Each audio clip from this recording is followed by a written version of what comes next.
ಇವತ್ತು ಇಡೀ ರಾಜ್ಯಾದ್ಯಂತ ಜಿಲ್ಲಾ ಪಂಚಾಯತಿಗಳ ಮುಂದೆ ಕರ್ನಾಟಕ ರಾಜ್ಯ ಗ್ರಾಮ ಪಂಚಾಯತ್ ನೌಕರರ ಒಂದು ಸಂಘದ ರಾಜ್ಯ ಸಮಿತಿಯ ಒಂದು ಕರೆಯ ಮೇರೆಗೆ ನಾವು ಇಡೀ ಜಿಲ್ಲೆಯಾದ್ಯಂತ ಜಿಲ್ಲಾ ಪಂಚಾಯತಿ ಮುಂದೆ ಕನಿಷ್ಠ ವೇತನ ಹೊಸ ಕನಿಷ್ಠ ವೇತನ ಜಾರಿಗೆ ಮಾಡುವ ಸಲುವಾಗಿ ಇವತ್ತು ನಾವು ಈ ಒಂದು ಧರಣಿ ಮುಖಾಂತರ ಮನವಿ ಪತ್ರ ಕೊಡಕ್ಕೆ ಬಂದಿದ್ದೆವು.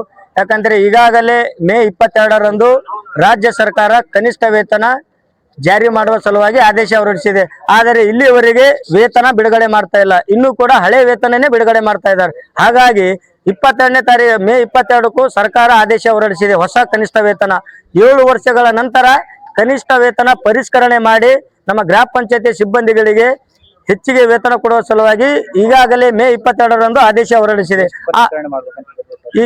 ಈಗಾಗಲೇ 24,000 ಕೆಲವು ಕರವಸೂಲಿಗಾರರಿಗೆ 24,400 ರೂಪಾಯಿ, ವಾಟರ್ಮ್ಯಾನ್ಗಳಿಗೆ 22,200 ರೂಪಾಯಿ ಮತ್ತು ಸ್ವಚ್ಛ ವಾಹಿನಿಯವರು ಕೂಡ ಕೊಡಬೇಕಂತೇಳಿ ಸರ್ಕಾರ ಈಗಾಗಲೇ ಕನಿಷ್ಠ ವೇತನ ಜಾರಿ ಮಾಡಿದೆ. ಆದರೆ ಇಲ್ಲಿಯವರೆಗೆ ಹಣಕಾಸು ಇಲಾಖೆಯವರು ಸಮ್ಮತಿ ಕೊಟ್ಟಿಲ್ಲ ಮತ್ತು ಹಣಕಾಸು ಇಲಾಖೆಯವರು ಹಣ ಬಿಡುಗಡೆ ಮಾಡಿಲ್ಲ. ಹಾಗಾಗಿ ಹಳೆ ವೇತನ ಬರ್ತಾ ಇದೆ. ಆ ಒಂದು ಹಳೆ ವೇತನ ಬರಬಾರ್ದು. ಏನು ನೀವು ಕನಿಷ್ಠ ವೇತನ ಜಾರಿ ಮಾಡಿರಿ, ಆ ಜಾರಿ ಮಾಡಿದ ಪ್ರಕಾರವೇ ಕನಿಷ್ಠ ವೇತನ ಎಲ್ಲ ಸಿಬ್ಬಂದಿಗಳಿಗೆ ಕೊಡ್ರಿ ಅಂತಕ್ಕಂಥದ್ದು ಇವತ್ತು ನಮ್ಮ ಹೋರಾಟದ ಮುಖಾಂತರ ಮನವಿ ಪತ್ರ ಕೊಡ್ತಿದ್ದೇವೆ. ಯಾಕಂತಂದ್ರೆ ಹಲವಾರು ವರ್ಷಗಳಿಂದ ನಮ್ಮ ವಾಟರ್ಮ್ಯಾನ್ ಆಗಲಿ, ಸ್ವೀಪರ್ ಆಗಲಿ, P1 ಆಗಲಿ, ಡಾಟಾ ಎಂಟ್ರಿ ಆಪರೇಟರ್ ಆಗಲಿ ಮತ್ತು ಕರ ವಸೂಲಿಗಾರರು ಎಲ್ಲರೂ ಕೆಲಸ ಮಾಡ್ಕೊತ ಹೊಂಟಿದ್ದೆವು. ಈಗ ದಿನನಿತ್ಯ ಬೆಲೆ ಏರಿಕೆ ಜಾಸ್ತಿ ಆಗ್ತಾ ಇದೆ.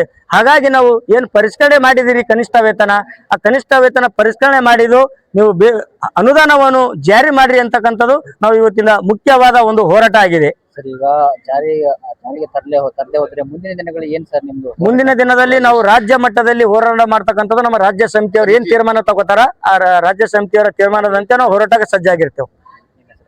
ನಮ್ಮ ಹೆಸರು ಜೀವನ್ ಕನ್ನಡೆ, ಜಿಲ್ಲಾಧ್ಯಕ್ಷರು, ಕರ್ನಾಟಕ ರಾಜ್ಯ ಗ್ರಾಮ ಪಂಚಾಯತ್ ನೌಕರರ ಸಂಘ, CIT ಜಿಲ್ಲಾ ಸಮಿತಿ ಬೀದರ್.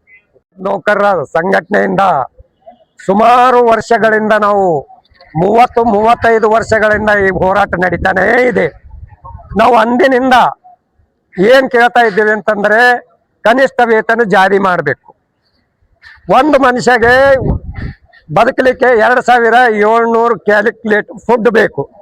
ಒಂದು ಸರ್ಕಾರದ ಒಂದು ಸರ್ವೆ ಪ್ರಕಾರ, ಆರೋಗ್ಯ ಇಲಾಖೆ ಒಂದು ಸರ್ವೆ ಪ್ರಕಾರ ಇವು ಇಬ್ಬರು ಗಂಡ ಹೆಂಡತಿ ಮತ್ತು ಇಬ್ಬರು ಮಕ್ಕಳು ಬದುಕಬೇಕಾಯ್ತು ಈಗಿನ ಕಾಲಕ್ಕಂತಂದ್ರೆ 36,000 ರೂಪಾಯಿ ಮಿನಿಮಮ್ ವೇಜಸ್ ಜಾರಿ ಮಾಡಬೇಕು. ಆ ಒಂದು ಹಿನ್ನೆಲೆಯಲ್ಲಿ ನಾವು ಈ ಹೋರಾಟ ನಡೆಸ್ಕೋತ ಬಂದಾಗ ಮೊನ್ನೆ ನಮ್ಮ ಏನು ರಾಜ್ಯ ಸರ್ಕಾರ ಇದು ಪರಿಷ್ಕರಣೆ ವೇತನ ಜಾರಿ ಮಾಡ್ತೇವೆ ಅಂತ ಹೇಳಿ ಜಾರಿ ಮಾಡಿ ನೋಟಿಫಿಕೇಶನ್ ಜಾರಿಯಾಗಿ ಕೊನೆಗೆ ಈಗ ಮಾನ್ಯ ಈಗ ಮುಖ್ಯಮಂತ್ರಿ ಆಗಿರ್ತಕ್ಕಂಥ DK ಶಿವಕುಮಾರ್ ಅವರು ಈಗ ಅದನ್ನು ತಡೆ ಹಿಡಿದು ನಾ ಇನ್ನೊಮ್ಮೆ ಪರಿಷ್ಕರಣೆ ಮಾಡ್ತೀನಿ ಅಂತಕ್ಕಂಥ ಮಾತಾಡಿದ್ದಾರೆ. ಅದು ತಪ್ಪದ. ನಾವು ಅದಕ್ಕೆ ವಿರೋಧ ಮಾಡ್ತಾ ಇದ್ದೀವಿ. ಏನು ಸರ್ಕಾರ ಏನು ನೋಟಿಫಿಕೇಶನ್ ಜಾರಿ ಮಾಡಿದ ಮಿನಿಮಮ್ ವೇಜಸ್ ಕೊಡ್ಬೇಕಂತೇಳಿ ಅದು ಜಾರಿ ಆಗ್ಲೇಬೇಕು. ಅದಲ್ಲದೆ ಪಂಚಾಯತ್ ನೌಕರರನ್ನು ಕಾಯಮ ನೌಕರರನ್ನು ಪರಿಗಣಿಸಬೇಕು.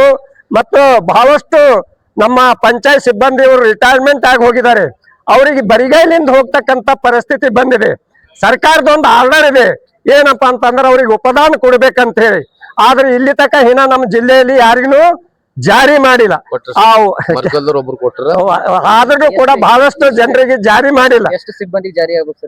ಸುಮಾರು ಒಂದು 200-300 ಮಂದಿ.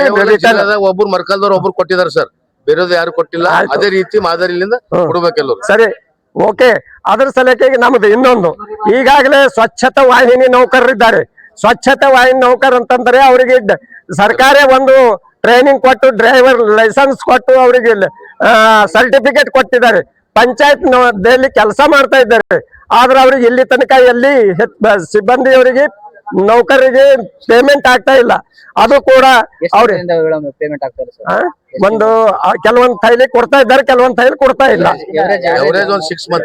6 ತಿಂಗಳಿಂದ ಅವ್ರದ್ದು ಪೇಮೆಂಟ್ ಇಲ್ಲ. ನಿಮ್ದು ಎಷ್ಟು 6 ತಿಂಗಳ ವರ್ಷ?